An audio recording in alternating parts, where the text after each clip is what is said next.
आगामी 4 मई से 15 मई तक खेलो इंडिया यूथ गेम्स का आयोजन होगा, जिसको लेकर आज भागलपुर के अतिथि गृह में बिहार खेल विभाग के अपर मुख्य सचिव डॉक्टर बी राजेंद्र की अध्यक्षता में बैठक हुई। बैठक में जिले में खेल विकास से जुड़े विभिन्न मुद्दों पर चर्चा की गई और खेल सुविधाओं के विस्तार पर विशेष जोर दिया गया। बैठक में प्रमंडलीय आयुक्त दिनेश कुमार, डीएम डॉक्टर नवल किशोर चौधरी, नगर आयुक्त डॉक्टर प्रीति समेत कई स्थानीय प्रशासनिक पदाधिकारी, खेल पदाधिकारी और अन्य संबंधित विभागों के प्रतिनिधियों ने भाग लिया।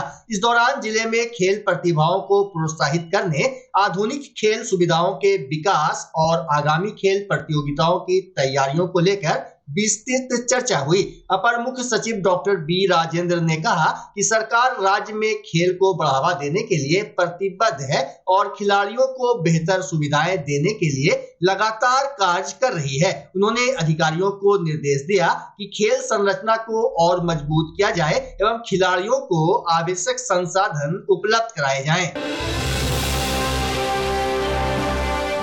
भागलपुर नाथनगर थाना क्षेत्र के दिलदारपुर बिंद टोला में बीते शनिवार की देर रात आयोजित ऑर्केस्ट्रा के दौरान दो पक्षों के बीच हुई मारपीट में केस दर्ज किया गया है।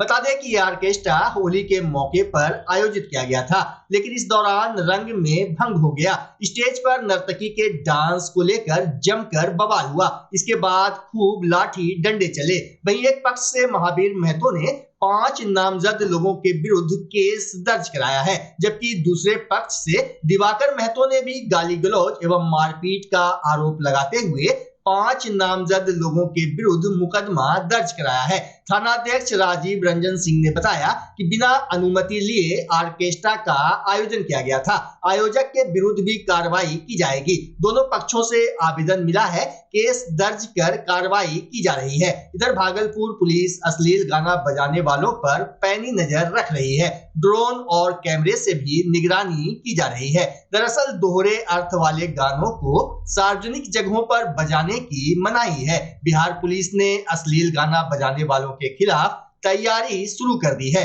इसको लेकर पुलिस मुख्यालय की ओर से भागलपुर सहित सभी पुलिस जिलों को कार्रवाई के निर्देश दिए गए हैं। ऐसा करने पर किन धाराओं के तहत केस दर्ज किया जाए और ऐसी परिस्थिति में पुलिस की मॉडल ऑपरेंडी क्या होगी, इसको लेकर भी दिशा निर्देश दिया गया है। पुलिस मुख्यालय से निर्देशित किया गया है कि बस, ऑटो, टैक्सी, ट्रेन, दुकान, सड़क या फिर अपने घर में तेज आवाज में अश्लील गाना बजाने पर अब कार्रवाई की जाएगी। ध्वनि यंत्रों को जब्त करने और उसके संचालक के विरुद्ध संबंधित धाराओं के तहत केस दर्ज करने तक की कार्रवाई करने को कहा गया है। मामले में आरोपितों के विरुद्ध न्यायिक प्रक्रिया के तहत केस दर्ज करने के बाद उन्हें न्यायालय के समक्ष प्रस्तुत करने का भी निर्देश दिया गया है।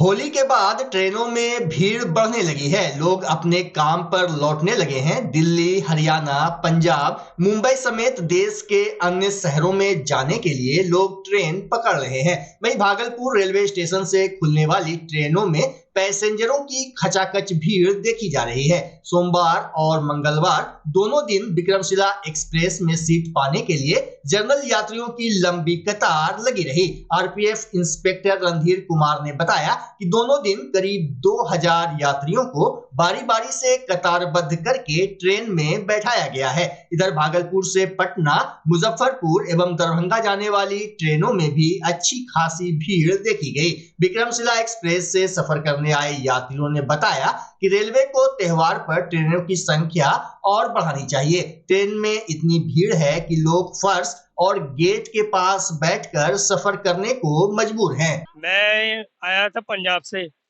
यहाँ से कोई स्पेशल कोई गाड़ी नहीं है, ना ही कोई व्यवस्थाएं हैं। यहाँ की सरकार को सोचना चाहिए कि अगर आम लोग कहीं से आते हैं आपके राज्य में, तो मान लो व्यवस्था होनी चाहिए आपके यहाँ, लेकिन कोई सेवा नहीं है यहाँ से। अब यही चाहते हैं कि मतलब व्यवस्थाएं होनी चाहिए। अगर कोई बाहर से बंदा आता है तो उसके लिए व्यवस्थाएं होनी चाहिए, लेकिन आपके यहाँ कोई व्यवस्थाएं नहीं है। अब देखिए, जैसे समस्या तो बहुत है। किसी कारण से देखते हैं कोई व्यवस्था बनती है, किसी से मिलेंगे, कोई कर्मचारी से अगर कोई व्यवस्था बना सकता है तब मिल के देखेंगे। हाँ, अगर नहीं होगा तो धक्के खाने पड़ेंगे और क्या कर सकते हैं। देखिए, मैं तो आना जाना तो ट्रेन से रहता ही है, लेकिन अभी त्योहार को लेकर के जिस तरीके से भीड़ हो रही है, उसको देखते हुए, हम उसको मद्देनजर रखते हुए कम से कम स्पेशल ट्रेन देनी चाहिए, ताकि जो कष्ट है हो रही है यात्रियों को वो ना हो। बहुत स्ट्रगल करना पड़ता है, भीड़ का सामना करना पड़ता है, बच्चे फैमिली को ले जा नहीं सकते। अभी देखिए हम अकेले चल रहे हैं, तो सोचा है कि फैमिली बच्चे को भी लेके चले, लेकिन नहीं ले जा पा रहे। जान रहे हैं कि मैं अकेला हूँ, मैं चला जाऊंगा और फिर रिटर्न हो भी जाऊंगा, लेकिन बच्चे को फैमिली को ले जाना उचित नहीं है। इतने भीड़ में कैसे लेके जाऊँ? बस यही सब दिक्कतें हैं, बाकी तो जिंदगी है, सब चलता रहता है। मेरा नाम है मोहम्मद नौशाद। भागलपुर से एक अजीबोगरीब खबर सामने आई है, जहां पति ने अपनी पत्नी को घर से बाहर मोबाइल ले जाने से मना किया तो पत्नी ने जान दे दी। हालांकि भागलपुर पीरपैंती के अम्मापाली गांव में भोलू मंडल की पत्नी नीतू कुमारी की तैलीय पदार्थ पीने से मौत होने की बात भी सामने आ रही है। मामले में पुलिस ने पति भोलू मंडल को हिरासत में लिया है। मृतका के पति ने बताया कि होली के दिन उसकी पत्नी अबीर खेलने के लिए घर से मोबाइल लेकर बाहर जा रही थी। घर में एक ही मोबाइल था। मैंने बोला मोबाइल रख कर जाओ, इतना कहते ही मेरी पत्नी मारपीट करने लगी और फिर विवाद बढ़ गया। जबकि पूरे घटनाक्रम को लेकर मायके पक्ष के लोगों ने हत्या का आरोप लगाया है। पुलिस मामले की जांच कर रही है। मेरा मामला है कि ससुराल वाले ने मारा गया, मार दिया गया। ससुराल वाले ने मार दिया, तो किन पर आरोप है आपका? मेरा भोलू मंडल पे और उसका भाई पे, छोटू पे, और भी उसका एक भाई है, उसका नाम नहीं मालूम। तीनों भाई हैं। तीनों भाई इसमें सम्मिलित जी। तो ये दहेज के लिए प्रताड़ना किया? नहीं, ये दहेज के लिए नहीं है। ये मतलब पहले से मतलब टौचर करता था कि ऐसे मोबाइल का ये झगड़ा था। मोबाइल नहीं दिया 9 दिन, तो ये होली दिन था, वो दिन बोला कि मोबाइल लेके जाएंगे होली खेलने के लिए, फोटो वोटो खींचेंगे, तो लेके नहीं जाने दिया। इसके बाद में झगड़ा लड़ाई किया, हथाबही किया। इसके बाद में घर चला गया वो, फिर घर में जाकर मारपीट किया, मम्मी को फ़ोन किया, वहाँ से किया, ऐसे ऐसे बात है। तो मम्मी आया यहाँ पे, मेरा वहाँ पे गया मम्मी मेरा, तो वहाँ पे ठीक ठाक था, कोई दिक्कत नहीं हुआ था। इसके बाद में बोला कि अपना हम बेटी को अपना हम घर लेके जाते हैं, समझा बुझा देंगे कि ऐसा क्यों करते हैं, नहीं करते हैं, उसको समझा बुझा देंगे, दोबारा से ऐसा ना होगा। तो इसके बाद में जब मम्मी जब गया लाने के लिए, तो आने नहीं दिया, ससुराल वाले ने वहाँ पे आने नहीं दिया, आ गया मौसी के पास, तो आने नहीं दिया वहाँ से, इसलिए नहीं आने दिया कि वहाँ जाएंगे तो हमको फंसा देगा या करेगा। लेकिन बेटी को अपना मम्मी समझेबे बुझेबे नहीं करेगा, तो वो आने भी नहीं दिया। हाथ पकड़ के मेरा बहन को खींच लिया और वो अपना घर लेके चला गया। इसके बाद में ये लमसम में 11 बजे का ये मामला था। 11 बजे मम्मी लाने के लिए गया, तो 11 बजे मतलब आने नहीं दिया। इसके बाद मम्मी घर आ गया, तो शाम में यहाँ से फ़ोन जाता है, वीडियो कॉलिंग में दिखाता है कि पूरा एकदम बुरा हालत में है, पूरा सीरियस है। इसके बाद में वहाँ से टेम्पू रिजर्व करके वहाँ से पहुँचा मेरा बहनों यहाँ, तो वहाँ पहुँचा। इसके बाद में वहाँ जाने के बाद में देखा पूरा एकदम सीरियस है, तो वहाँ से डॉक्टर के यहाँ लेके गया। डॉक्टर के यहाँ लेके जाने के बावजूद वहाँ पे इलाज किया, और तिरुपति गया था वो सरकारी अस्पताल में, तो वहाँ पे जवाब दे दिया, तो मायागंज आए। मायागंज में भी इलाज हो रहा था, लेकिन उतना प्रभाव नहीं पड़ रहा था, तो यहाँ से बोले कि चलो सरकारी में चलते हैं, ज़रा जांच सुनवाई होगा, यहाँ बहुत सारा पेशेंट है तो सबको देखना पड़ता है। तो वहाँ गया, तो इसके बाद में प्राइवेट हॉस्पिटल में मौत हो गई। तो ये आपकी कौन थी? मेरी बहन।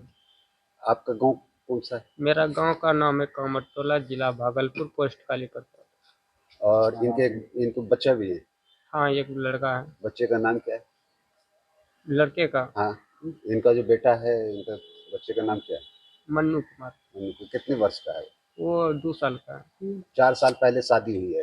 हाँ, शादी 4 साल पहले हुई थी। 6 साल 6 साल हो गए। 6 साल हो गए। ऐसे ही प्रताड़ित किया जाता था पहले भी। हाँ, उनका गांव कौन सा है?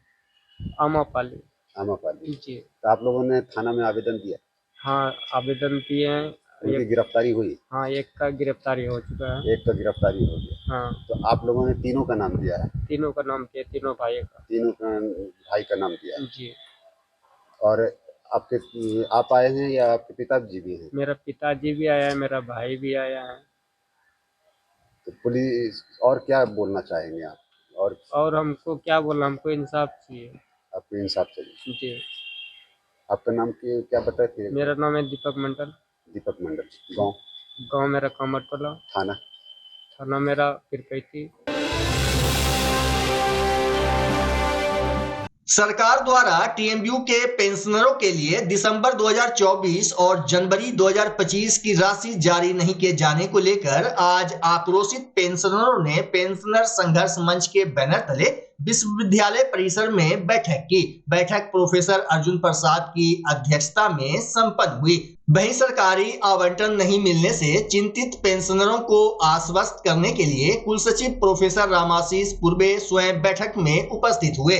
पीड़ित पक्ष की बातें सुनकर प्रोफेसर पूर्वे ने कहा कि पेंशनरों के हिस्से की राशि विश्वविद्यालय के पास उपलब्ध है, उसी से ससमय पेंशन का भुगतान सुनिश्चित किया जाएगा। सरकार के द्वारा आवंटन नहीं मिलने से कोई बाधा नहीं आएगी। सीनेट के पश्चात अगले सप्ताह में जनवरी का पेंशन मिल जाएगा। पेंशनरों के अन्य प्रकार के बकायों के संबंध में कुलसचिव ने कहा कि लोग उनसे मिलकर अपनी समस्या बताएं तो वे निदान जरूर करेंगे। वहीं पेंशनर संघर्ष मंच के संयोजक पवन कुमार सिंह समेत कई पेंशनर्स ने कुलसचिव के आश्वासन पर भरोसा करते हुए आगामी आंदोलन को तत्काल स्थगित करने का निर्णय लिया।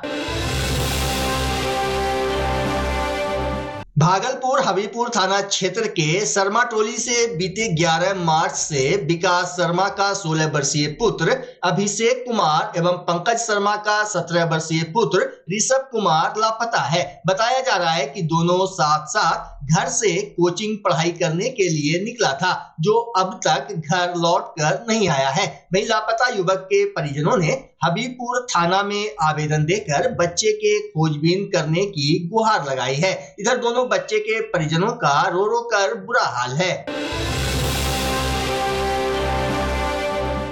बच्चा जब जन्म लेता है तो कई बार बच्चा तुरंत नहीं रोता है, रोने में देर हो जाता है।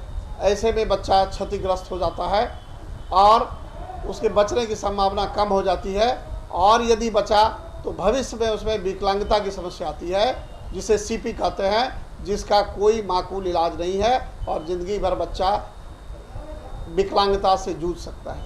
ऐसे में पूरे संसार में कूलिंग थेरेपी का सहारा लिया जाता है। जन्म से ठीक 6 घंटा के अंदर यदि उसको कूलिंग थेरेपी दिया जाए तो उससे उसका सीपी की समस्या कम होती है और बचने की भी संभावना बढ़ती है। पहली बार बिहार झारखंड में आपके शहर के स्नेह नवजात शिशु बाल सेवा केंद्र में यह मशीन उपलब्ध है। कभी भी ऐसी बात हो कि बच्चा रोने में विलम्ब हो गया तो आप स्नेह नवजात शिशु बाल सेवा केंद्र में जरूर संपर्क करें।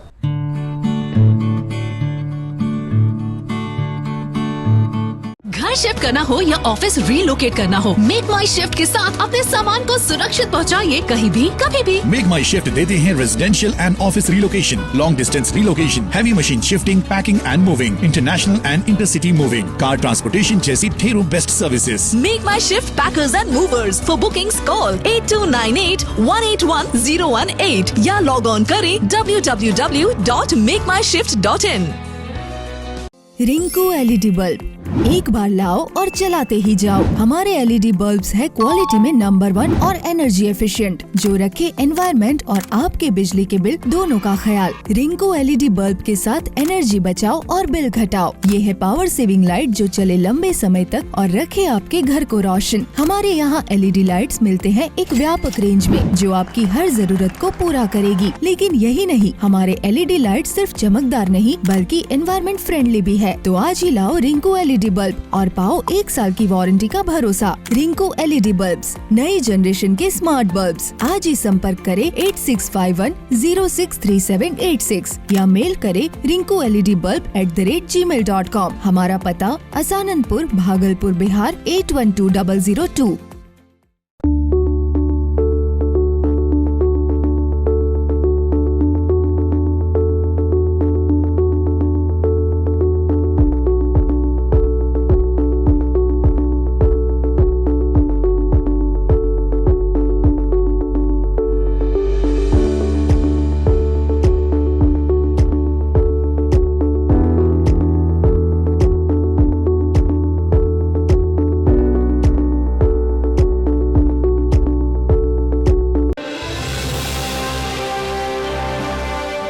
सुल्तानगंज के मिरहट्टी गांव में हो रहे 2 दिवसीय संत संघ शिविर में लोगों की भीड़ उमड़ रही है। संत संघ में काफी संख्या में महिलाएं, पुरुष और ग्रामीण पहुंच रहे हैं। वहीं कथा सुनने आए लोगों ने कहा कि अब वे सामाजिक बुराइयों के खिलाफ एकजुट होंगे। वे खुद भी इनका पालन करेंगे और दूसरों को भी प्रेरित करेंगे।